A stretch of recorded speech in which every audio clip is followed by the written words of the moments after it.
should F1 have sprint races at every race weekend? Yeah, see, Now you're wondering, okay, why am I bringing this up? I think recently, about a month ago, F1 announced its six new races, or six races for next year, which will host sprint weekends, right? And it's become sort of this lottery system, and it seems like F1 wants to stick with sprint weekends as it is bringing value to it in some way or shape. So, and the question I'm asking today is, should they just do it for every race weekend now? What are your thoughts?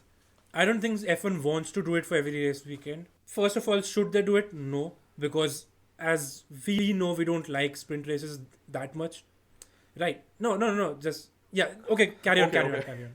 No, I was gonna say that's great. That's great. So we finally disagree on something, because now I'm leaning towards yes. And I'll explain why. Yeah. So go ahead and say the no. Make your argument, and then No, I'm gonna see, explain why. sprint races are good, but as a All right, that's a lie, but sure. you see, you Good regarding you are what? giving me mixed signals now, man. So you don't have to rely on my No, no, on no. what I want So, to say, right? like anyway, sprint races are good.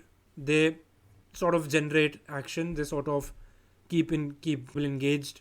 They generate revenue for the tracks on Saturdays. They generate revenue for the broadcasters as well. But I think F1 right, Formula One right now has the power to choose, for example, 6 locations, right? And from the way I look at it, because like I was doing a project on Formula One right now for my master's degree. The way I look at it, the promoters and the venues have to prove it to Formula One that we can host a sprint race, and we want that sprint race, right? Because it's for the promoters also, it's a very good revenue opportunity. I mean, with the sprint races, it is the race tracks that are the Yeah, winners. exactly. So like they earn more Saturday tickets, they sell more Saturday tickets, and they sell more Friday Yeah, tickets as well. yeah. So And now you're making the case of that no, see, Formula One should have all sprint again, weekends. see, my point is Formula One has that power to allocate those 6 slots, right? Okay. And so first of all, like that incentivizes the tracks to improve their act, that incentivizes the promoters to improve their act. And like going forward, we'll have the 30 possible races thing.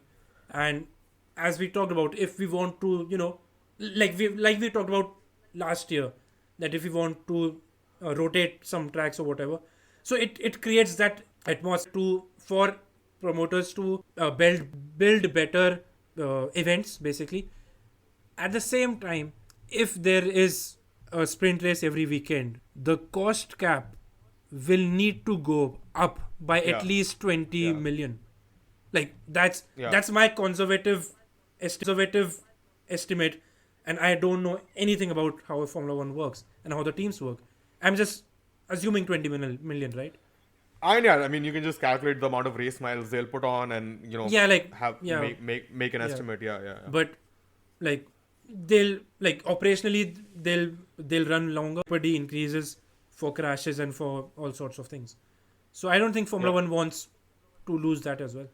Yeah, I think besides the cost cap issue, which you just pointed out, right? I think that is the only hurdle in having basically 4 times as many sprint race Yeah, weekends as we have now. If you really look at what is happening, the promoters or the racetracks are winning because they're selling more tickets. And before this, from someone who had never been to an F1 race, we were like, oh, like, sprint races don't add anything on the TV. yeah, We just have to try and tune in on Friday. We miss, the qualifying and everything.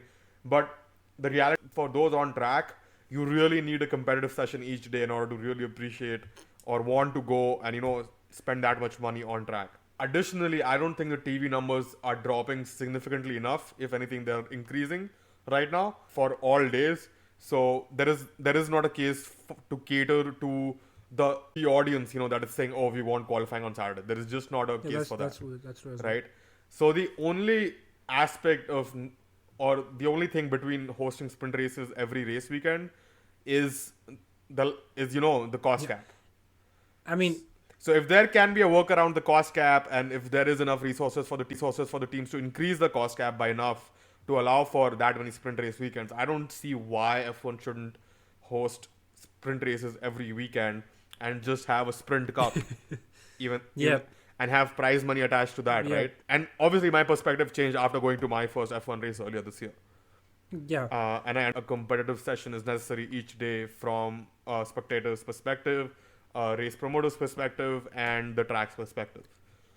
And if more tracks can generate more revenue, that means more for the sport. That's true. And like for that matter, even increasing the cost it won't take much, because the teams are ready to race. They'll race sprint weekends if you allow them to spend more. And for Formula 1 doesn't care. See, if the cost cap increases by X amount, it increases for every team. Right? Yeah, yeah. So But that's the thing, right? Not all teams were still at the cost cap this season. There were teams who were still a little bit Yeah. little bit underfunded and were not at the cost cap. yeah. So I mean, at the end of the day, it will, like, the basic playing field will remain the same for each team. That's what I'm trying to say. Testing and development times will remain. The additional cost cap will only be for the operational part of it, and not the development part of it, sort of. Yeah. So that shouldn't affect the lower teams as much. Because technically they haven't raised the cost cap for 6 sprint races. But yeah, basically like 24 sprint races would be what? 24 divided by 3, 8 whole races, right? Because it's a Yeah. third of the distance.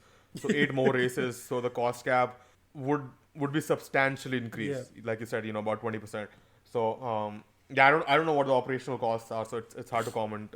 But there would be a significant increase if you were to go more full distance races. 'Cause Yeah. that is basically adding almost 2 more engines to your Yeah, pool of again, see engines. the engine part as well, because even with the growing number of race weekends, engine allocation doesn't increase in terms of the penalty system, right? Yeah, yeah, yeah. But that's what I'm saying, right? Like besides the cost cap, there is a really good Yeah. business case for F1 to go have a sprint race every race weekend. Yeah,